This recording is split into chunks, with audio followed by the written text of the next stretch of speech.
Okay, let's have a look at the lovely essay. Oh my gosh, I wonder who invented this. And I'm going to go through the essay and sort of, write it out. I'm just going to talk you through some of the basic principles of essay writing.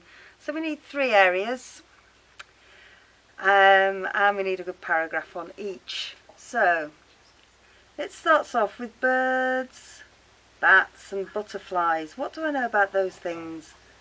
They can all fly, so they're all going to require a lot of oxygen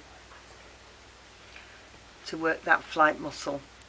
And it says they cannot rely on simple diffusion to supply their oxygen needs. So I'm going to be needing to talk about their gas exchange surfaces and discuss how they're adapted to supply enough of this oxygen. Now I could do a paragraph on birds, I could do a paragraph on bats, and I could do a paragraph on butterflies, and that would certainly give me all the information, and that would be absolutely marvellous. And I would need to remember, if I was going to do it that way, so if I was doing birds, I'd need to talk about general principles, and I'd need to talk about air sacs, and I'd need to talk about circulation, and I'd need to talk about hemoglobin. And bats, they're mammals, so again I'd have to talk about the general principles, alveoli and capillaries, and I would need to talk about ventilation, probably in birds as well when I think about it. They're going to fly along breathing in and out, so I'll talk about ventilation, circulation. And then butterflies, of course, are insects, so they have that open circulation. They do have ventilation movements, but I'd need to be talking here about tracheae and tracheoles. And some of the structure stuff as well. So there are other ways of approaching this.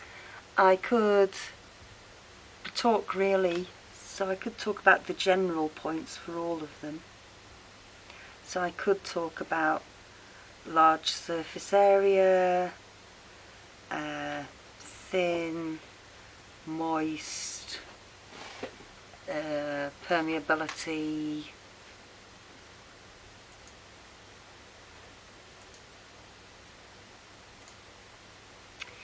and then say how each of those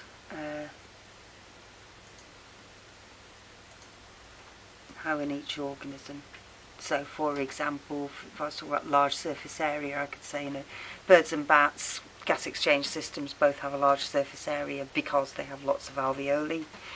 The alveoli are only 1 cell thick. They're moist because they've got surfactant, and the lungs are internal, and so they're not losing the water out of them, and they're permeable to the gases. And then I could go on about butterflies and say, it's going in through the spiracles and down through the trachea, and the tracheoles stretch out into every cell, particularly in flight muscle. I could then talk about this idea of circulation and ventilation. And here I'd be particularly, I think, talking about birds and bats, because they've got closed circulation, and I'd be talking about their breathing movements involving diaphragm and intercostals. And I might talk about hemoglobin, because they've got it and butterflies haven't. And then I might compare that to butterflies, where there's abdomen ventilation movements, and you're talking about pulling in air in through the thoracic spiracles and out through the abdominal, and that the circulation's irrelevant because you're going direct to cells. And then I might link the oxygen demand to the organism. So discuss are adapted to supply their needs. What do they need the oxygen for? Well, obviously for all three we've got the idea of flight and needing mitochondria in the muscle, oxygen to the muscle for respiration. And then of course, in addition, birds and bats are both homeothermic, so they are also using their respiration just to keep warm. So generation and maintenance of body temperature.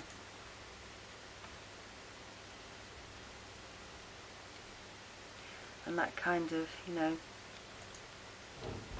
that would address this bit, the supplying their needs. What do they need that oxygen for?